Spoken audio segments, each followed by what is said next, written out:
আজ বাংলা 25 ভাদ্র 11 সেপ্টেম্বর। আজকের কেটিসি বিন্দাস টিভি হইতে বিশেষ এবং গুরুত্বর সংবাদগুলি হল, নীলকুটুম্বের নিশাচুরি এখন দিন দুপুরে দিচ্ছে হামাগুড়ি, আইনজীবীর ঘরে দিন দুপুরে চুরের হাতে সাফাই। পুলিশের বিষয়ে এটি বিশাল এক প্রশ্ন হয়ে উঠেছে। এই ঘটনা পুরো চাঞ্চল্য হয়ে উঠেছে এলাকা জুড়ে। এ ঘটনাটি কৈলাস শহরে অ্যাসোসিয়েশনের আইনজীবী ভাড়া ঘরে ঘটেছে। সন্তোষ দাস নামের এক আইনজীবী সকালে বেরিয়ে চলে যান সেই ভাড়াঘর থেকে নিজের কর্মরত অবস্থায় আদালতে, কিন্তু যখন বিকেলে প্রায় 5টার সময় ঘরে আসেন তখন দেখেন বাইরের গেটের তালাটি ভেঙে রয়েছে এবং সাথে ঘরের কয়েকটি দরজা খোলা। এই দৃশ্য দেখে আইনজীবী প্রান্তোষ দাস অবাক হয়ে যান এবং সঙ্গে সঙ্গে ঘরের ভিতরে গিয়ে দেখেন কিছু জিনিসপত্র সহ দামি কাপড় সুপড় এবং সাথে কিছু আইনের নথিপত্র সেখানে নেই। এলোমেলো অবস্থায় ঘরের বেহাল হয়ে আছে। সঙ্গে সঙ্গে উনার সহকর্মী আইনজীবীকে খবর দেন। উনারা ঘটনাস্থলে উপস্থিত হন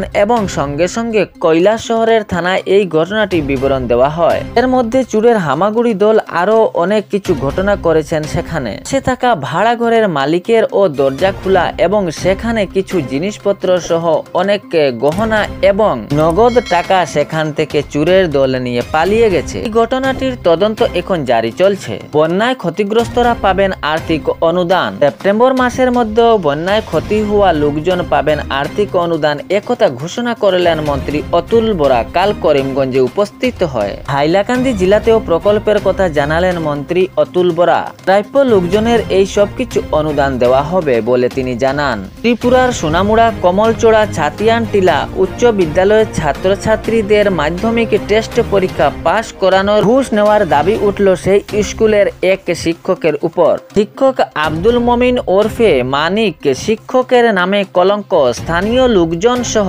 ছাত্রছাত্রীর দাবি, কল রেকর্ডিংয়ে এসব গোপন কথার পর্দা ফাঁস হলো। টেস্ট পরীক্ষায় পাশ করানো নামে টাকা এবং মোবাইল ফোনের দাবি এবং ছাত্রীদের সঙ্গে অভদ্র আচরণের সম্মুখীন হলেন এই আব্দুল মমিন শিক্ষক। সংবাদ মাধ্যমে মুখোমুখি হয়ে ছাত্রছাত্রীরা এই শিক্ষকের গোপন রহস্যের পর্দা ফাঁস করেন। অসমের মুখ্যমন্ত্রী ডক্টর হেমন্ত বিশ্ব শর্মার এত কঠোর এবং কড়া নিয়মাবলী থাকা সত্ত্বেও রাজ্যের বিভিন্ন জায়গায় মিলছে না প্রধানমন্ত্রী আবাসের ঘর। এ বিষয়ে চুকা এবং মিষ্টি ফল রসের ও অভিযোগ রয়েছে। প্রধানমন্ত্রী আবাসের ঘর থেকে বঞ্চিত বড়খলার সোনাপুর বহু লোকজন।